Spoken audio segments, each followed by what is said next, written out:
İkinci mövzu, amonim şəkilçilər.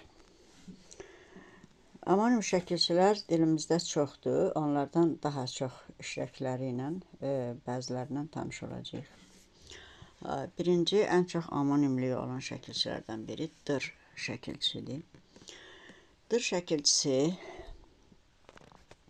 deməli, dır tür şəkilçisi, leksik şəkilçi ola bilər, qrammatik şəkilçi ola bilər, leksik və qrammatik şəkilçinin birləşməsi ola bilər və şəkilçi yox, söz sonluğu ola bilər.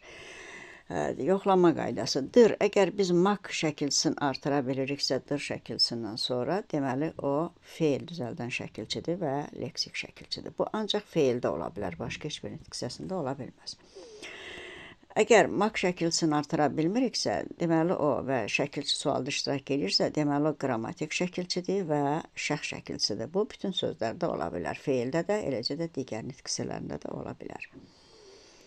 Əgər dır şəkilçisinin tərkibindəki d-nı ayrı oxuduqda ıra qədər söz məna verəcəksə, onda d leksik şəkilçi olacaq, ır isə qrammatik şəkilçi olacaq. Deməli, sözün tərkibi onda bir leksik, bir qrammatik şəkilçidən ibarət olacaq və bu sözdə artıq dır şəkilçisi yoxdur. Və həm də dır söz sonluğu ola bilər. Söz sonluğu olanda o artıq şəkilçi olmur, yəni kökün tərkibində olur. Nümunələrə baxaq. Yaxınlaşdır. Sözü iki cür yoxlaya bilərik. Sual verməklə yaxınlaşdır. Nəyə etdik?